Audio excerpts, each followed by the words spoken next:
Bueno, pues bienvenidos compañeros y compañeras a esta primera píldora del Campus de Auditoría 2026. Si habéis visto la píldora primera ya tendréis todo el contexto del porqué de este campus y con quién íbamos a contar y por qué con este tipo de expertos. Y hoy tenemos con nosotros a Judith Martínez, responsable de calificaciones de Bureau Veritas. O sea, bienvenida Judith, muchísimas gracias por haber querido prestarte a estar con nosotros aquí y además que ha sido todo como muy Muy rápido. rápido, muy rápido, ¿verdad? Bueno, pues Judy, antes de nada, preséntate, cuéntanos un poco sobre tu perfil, tu camino en este mundillo. Bueno, pues muchas gracias, Alba, sobre todo por darme la oportunidad de aportar mi granito de arena. Pues nada, yo estoy ubicada en Madrid actualmente, aunque soy vecina de vosotros, soy de Jaén.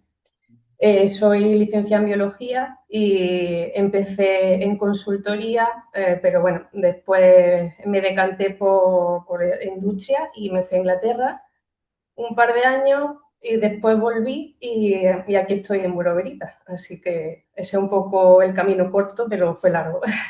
Muy bien, muy bien. Bueno, ¿y a qué te dedicas hoy en Bureau Veritas, Judy? Pues básicamente, como decía, lo que hago es calificación de auditores. Soy la responsable de calificación de auditores. Acompaño a los candidatos desde que empiezan con nosotros hasta que terminan su calificación. Y una vez calificados, pues sería por el mantenimiento de su calificación, ampliación de código, Para, etcétera. perdona que te interrumpa, para el alumno que no sabe qué significa calificar. Calificar, tenemos un candidato que tiene experiencia y que quiere ser auditor, entonces calificarse como auditor, pues eso, el camino desde que se empieza hasta que se termina y esa persona es ya auditora oficialmente. Muy bien, pues venga, cuéntanos cuáles son los requisitos, si alguno, porque yo se me ocurre, ¿no? Algunos de nuestros compañeros del máster que ya tienen claro que quieren dedicarse 100%, han rechazado esa parte. Importante saber lo que se quiere. Sí, yo creo que, y además cada vez, gracias a estos proyectos de divulgación, en los cuales me atribuyo también nuestra parte como escuela, se conoce más, porque nosotros creo, y no sé si estás de acuerdo, en las carreras, en los grados, se habla muy poco de esta profesión y es una salida. Totalmente. Aparte de que está, yo considero, muy bien posicionada económicamente, es muy interesante, tienes un desarrollo profesional y personal en la carrera brutal. O sea, nada que ver con, o sea, tienes como muchas posibilidades de exploración. Yo creo que cada vez llama más la atención. Vale, Sí, sí. no me quiero meter en otros terrenos. Judith, cuéntanos si un compañero del máster de auditoría hoy que ya tiene una trayectoria, bueno, pues que ya ha trabajado como técnico de calidad o incluso tiene algunos años al liderazgo del departamento de calidad y tiene claro que ya quiere salir del departamento y dar el salto a la auditoría, ¿cómo es ese camino? Cómo puede él entender qué pasos son los que le quedan? Vale, tenemos que tener en cuenta que cada calificación de cada norma va a tener unos requisitos diferentes. Pero, por ejemplo, si nos centramos en IFS, lo principal que tienen que saber es que tienen que tener una experiencia mínima de 3 años, ¿vale? Serían 3 años, uno de ellos podría ser consultoría. Eso es importante porque muchas veces pues, hay alguna persona que solamente ha hecho consultoría y consultoría pura y dura, es cierto que el IFS en concreto no lo permite. No tenía ni idea. Entonces, eso es importante porque muchas veces creo que es una de las principales dudas que se tiene. Dice, yo llevo 10 años trabajando, sí, lo sé, y seguramente que tenga muchísima experiencia en muchos campos, pero IFS como norma exige que al menos 2 de esos años sean en industria, ¿vale? Sé que es importante también saber que en consultoría una de las opciones es que sea responsable o técnico de calidad externo de la empresa, empresas pequeñitas, ¿vale? Que no quieren solo un consultor, sino que quieren un responsable. Entonces, eso también podríamos considerarlo como experiencia de industria, ¿vale? Pero lo importante son 3 años de experiencia, ¿vale? Eso Vale. es lo más importante, ¿vale? Vale, y yo ahora te imagina que el compañero tiene 3 años de experiencia, pero académicamente tiene dudas de qué títulos, porque muchas veces Vale. no sé si necesitan algo oficial, sino cuál sería la formación que necesitaría el compañero o la compañera que ya tiene esos 3 años de experiencia. Sí, la formación reglada que se necesita, pues una carrera superior y bueno, licenciatura, no sé ya si ya existe la licenciatura, creo que era grado. Ser biólogo, ciencias ambientales, agrónomo, CITA, ¿vale? Hay una amplia Vale. diferencia de esto. Además de esa formación, otra de las cosas que es requisito obligatorio sería tener lo que equivale a un IRCA, ¿vale? Podría ser un IRCA ISO 22, ISO 9 o un curso de auditor líder de al menos 40 horas, ¿vale? Eso sí que es un requisito importante. Teniendo la experiencia, se puede hacer ese tipo de curso. No tienes por qué traerla si ya te quieres calificar, ¿vale? Pero tardaría un poquito más porque tendría que hacer el curso.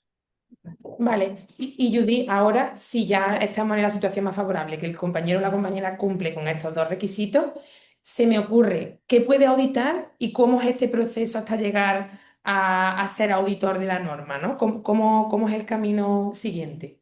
Vale, ahora necesitamos saber en qué punto está el candidato, porque puede haber diferentes perfiles.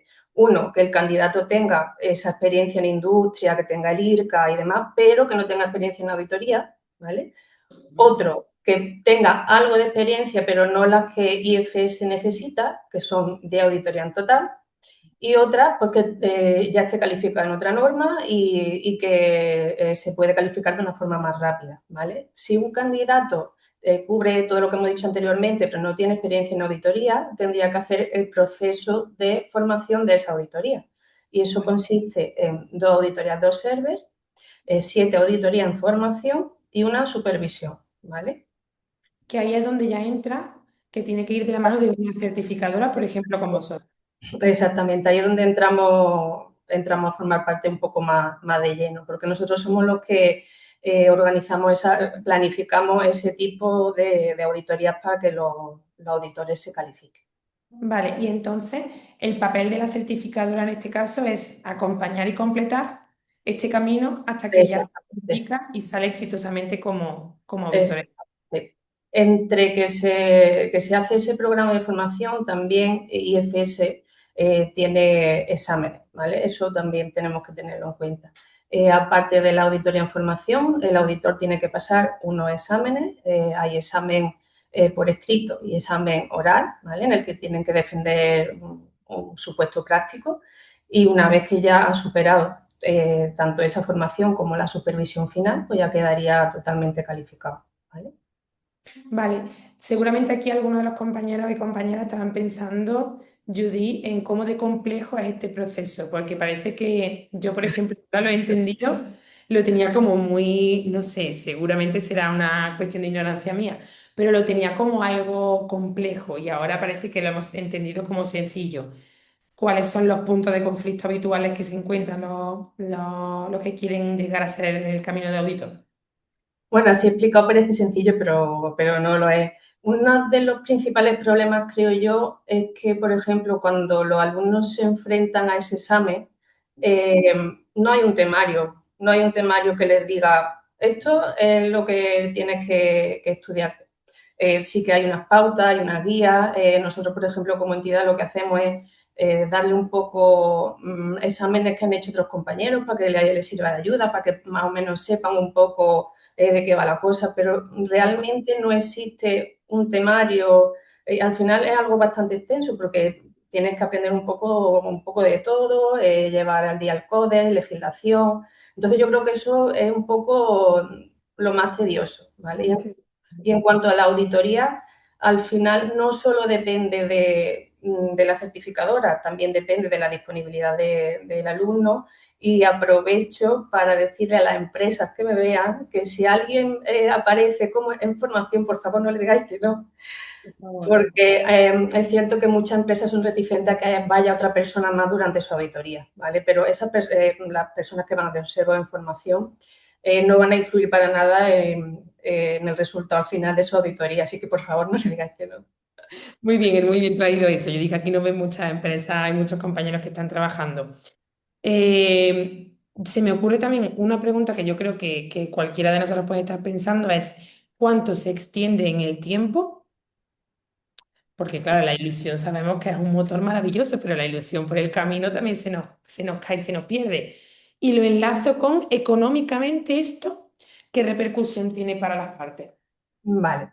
En mi trayectoria hemos tenido casos que, por ejemplo, se han calificado totalmente en menos de un año, que está bastante bien. Y Wow. luego tengo en contra otros casos porque se ha alargado 2 años, 2 años y medio. Entonces, bueno. pero mientras tanto, pues ellos iban haciendo auditorías de otro tipo, ¿vale? Vale. Económicamente, el examen no es barato, por decirlo. Los exámenes oficiales, las tasas creo que están en la página de IFS, son tasas oficiales. Serían 800 euros el examen escrito y oral, y aparte lo de los códigos tecnológicos que hablaremos después, serían 80 euros por cada código, ¿vale? Pero si la persona suspende, tiene que repetirlo, entonces tendría que volver a pagar. Se le hace un pequeño descuento, creo que se quedaría en 320, pero bueno, al final es un desembolso. El acompañamiento de la auditoría, eso no se paga, obviamente, entonces no, las auditorías no se pagan porque tú estás en formación, Ah, ¿vale? claro, me refiero que el alumno no tiene que pagarlas tampoco. El alumno solo se paga el desplazamiento, no, el alumno solo paga por su desplazamiento y manutención en caso de que sea necesario que se desplace a otro sitio, ¿vale? Pero ellos no pueden facturar esa auditoría Claro. porque todavía no son auditores calificados. Entonces, bueno, nosotros por nuestra parte siempre intentamos que la auditoría sea lo más cerca posible de su casa para no tener que desembolsarse de eso, pero no siempre es fácil. Vale. Y Judy, antes de entrar en la parte de los códigos, que es también súper interesante, si alguno de los compañeros se quiere poner en contacto con vosotros porque quiere iniciar este proceso de calificación, seguramente quiere conocer si hay algún proceso de admisión. Porque claro, en realidad como que parece, yo estoy entendiendo que Bureau Veritas en este caso como que le interesa, ¿no? La parte de atraer nuevos auditores. Y ¿Cómo eso es siempre, de poner... siempre se está buscando nuevos perfiles porque, bueno, al final la demanda es la que manda, ¿no? Y sí, siempre se están buscando nuevos perfiles. No sé exactamente cuál es el correo donde contactan ellos. No, lo ponemos si quieren, nos lo busca y lo Te lo ponemos. busco y os digo, pasaría un primer filtro, por decirlo de alguna manera, por recursos humanos, o diría, estoy interesado, por favor, mando el currículum para valoración. Y entonces, finalmente, en el caso de norma GFSI, IFS, BRCF, me llegaría a mí el currículum y lo revisaría. Vale, fenomenal. Y vale, pues si quieres pasamos a la parte de código y luego ya entramos también en algunas dudas que como la profesión de auditor seguramente puede ser que tengan por si les puedes esto ayudar. Vale. Judith, ¿qué son los códigos de auditoría? O sea, ¿cómo? Porque claro, si esos 3 años de experiencia que tienes que tener, a lo mejor un año es una industria de conserva, otro en una industria de aceite y el tercero pues ya es como consultor, ¿no? O sea, ¿qué son los códigos y qué tiene que tener en cuenta el alumno que quiera cualificarse?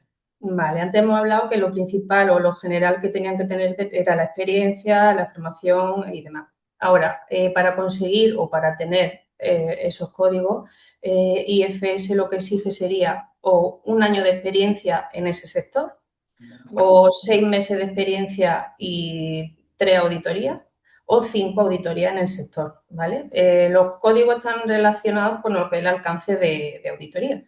Si una empresa es de pesca, pues tendría el código 2 asociado con otros códigos tecnológicos, ¿vale? IFS tiene 11 códigos de productos, que sería pues pesca, cárnicos, lácteos, demás. Y luego tenemos los tecnológicos, que sería esterilización, pasteurización, ¿vale? Que van asociados. Entonces, unos van casi de la mano de otros. Los de productos no tienen ningún tipo de examen, pero los tecnológicos, si tú no los tienes, a lo largo de tu carrera, una vez calificado, los puedes conseguir, tendrías que hacer un pequeño examen, ¿vale? Vale, mira, yo dice, seguro que yo, por ejemplo, como me ocurre a mí, va a haber otros compañeros que le pasa. Yo he auditado en muchas ocasiones como auditor interno, tanto de las plantas en las que he trabajado como auditor de proveedores, y te pregunto porque no sé si ese tipo de auditorías sirven, si no sirven, y también cómo podemos hacer nosotros como para acreditar el número de auditorías que tenemos que guardar. Auditoría interna no nos vale, por desgracia no nos vale. Auditorías de proveedores de nuestra propia empresa tampoco nos vale. ¿Vale? Nos valen auditorías de segunda parte. ¿Vale? Sí. Segunda parte, en una consultora, una empresa te dice que vaya a visitar a su proveedor. ¿Vale? Esa sería una auditoría válida. Lo que tenemos que guardar sería o bien un registro de asistencia, O las evidencias que solemos pedir también, si te estás trabajando en una consultora, es que esa consultora te haga un escrito en el que diga tal persona hizo esta auditoría de proveedor con tal alcance, importante que aparezca el alcance, la fecha y que tenga una duración mínima de 8 horas. Wow, vale. Sí, Ya ahí ya sí que entra algo más en complejidad. Vale, pues sí. retomando el tema de los códigos. Cuéntanos un poco más sobre, sobre qué alcances pueden, bueno, no sé si hay algunos alcances más sencillos, otros más complejos, algunos más demandados. Cuéntanos qué sabes sobre esto, Judith. La demanda al final va a depender un poco de la zona geográfica. Por ejemplo, por el norte pues nos vamos a encontrar más código de pesca o lácteos. Por la zona este más tema cereal, fruta y verdura, ¿vale? Cárnico y pesca es algo que se demanda bastante y creo que también lo de productos combinados. Hay otros que no tanto, por ejemplo, el 11 que es de alimentos para animales, el, el 9 que es de aceite, hay algunas, pero tampoco una barbaridad. Hablo desde nuestra perspectiva en Buroverita. Y el de huevos, por ejemplo, tampoco. Sencillo, el de huevo es algo más sencillo porque es un proceso bastante, pues, mete el huevo, lo envasa y, ¿vale? Ujú. Aparte de los puntos críticos, etcétera, pero es algo más sencillo. Una cárnica, por ejemplo, que sería un poco más Nosotros complejo. tenemos muchos colaboradores de fruta y hortaliza, como que es un código también frecuente, ¿puede ser? Sí, sí, sí, ese fruta y hortaliza la verdad es que está bastante entendido, no solamente en la zona este, pero sí es bastante, sí, hay bastantes empresas con esos códigos. Fruta y hortaliza tampoco sería demasiado complicado. eh, y yo creo que lo más complicado al final van a ser los que conllevan temas de esterilización, pasteurización, temas lácteos, sobre todo lácteos, cárnicos, pescas, si tiene procesamiento, creo que serían los más complicados. Vale, y imaginemos que yo tengo la experiencia en una industria, bueno, pues esto, una industria, una envasadora de aceite y que Ujú, ya, bueno, pues tengo esa cualificación, o sea, esa calificación positiva en cuanto a los requisitos que hemos hablado anteriormente y quiero ujú. ampliar los códigos. ¿Cuál sería el proceso? La ampliación de código, imagínate que está trabajando en una consultoría y en esa consultoría pues tiene, hasta trabajando 10 años y en esa consultoría pues has visto cereales, has visto un poco de todo. Con esa consultoría nosotros podemos asignar esos códigos a IFS Progress, aunque no llegues al mínimo de experiencia, y a través de auditorías de IFS Progress, que creo que es una de las más fáciles de formas de llegar a esos códigos, se pueden ir consiguiendo. Entonces nosotros lo que hacemos, tenemos un plan de formación en el que decimos, tenemos este candidato, tiene experiencia en cereales, pero no tiene el código en IFS. Vamos a ponerle auditorías de IFS Progress o de proveedores que tengamos para que pueda conseguir ese código, ¿vale? Ah, qué interesante. Vale. También, por ejemplo, si en consultoría está haciendo ese tipo de auditorías que he comentado antes, también nos puede aportar la evidencia y se suma al expediente. Vale, ahora vamos a pasar al último bloque ya de preguntas un poco así que llegan a la escuela y en las que nos puedas ayudar y en las que no sean Vale. que excedan tu área de conocimiento, pues ya sabes que sin problema nos derivan. Nos Vale. está hablando mucho del tema de la consultoría, de que venimos Ujú. frecuente, por lo que yo estoy entendiendo, que el auditor al uso que se acaba calificando como IFS en alguno de estos alcances, venga y provenga de la consultoría. ¿Es el camino más frecuente? ¿Es así, Judith? Sí, sí, sí. Vale.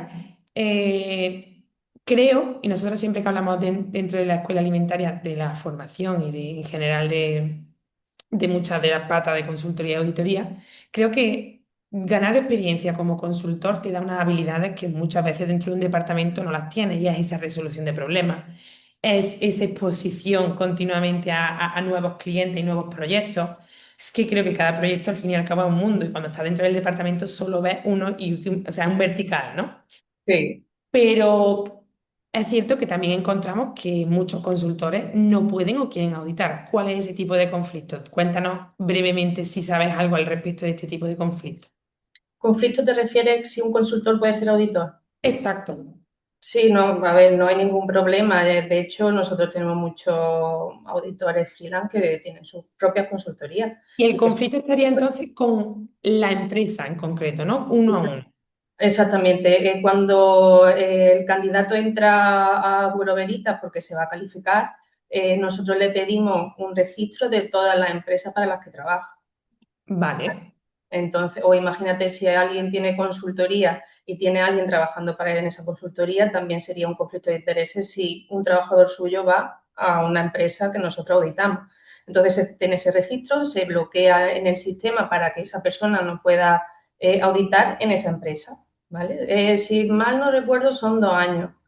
Una vez que hace 2 años, si en 2 años no ha hecho ninguna actividad con esa empresa, a partir de los 2 años ya sí que podría auditar, ¿vale? Pero tienen que pasar 2 años desde la última vez que trabajaste con la empresa. y la formación, porque también tenemos muchos compañeros que también hacen formación a empresas. ¿Es incompatible? Al final, si tú eres auditor freelance, tú puedes dedicar tu trabajo a lo Claro. que tú quieras. En realidad no hay ningún tipo de incompatibilidad que yo sepa. Pero puedes darle formación a la misma empresa que luego puedes auditar. Eso sería un poco igual el perfil de antes. Si tú tienes contacto con esa empresa, igual me estoy equivocando, yo diría que no, pero yo creo que al final es más o menos lo mismo. Sí, ¿no? Vale. Mm. Bueno, pues creo que hemos terminado, Judy, que ha sido un placer esta conversación súper enriquecedora. Estoy segura de que todos los alumnos que hayan podido escucharla han aprendido muchísimo de ti. Gracias por tu generosidad. Perfecto, espero que sí. Y también a Burberita, evidentemente, por prestarse a colaborar con el campus. Y bueno, pues nos vemos en la siguiente píldora. Muchísimas gracias y hasta la próxima. Hasta luego.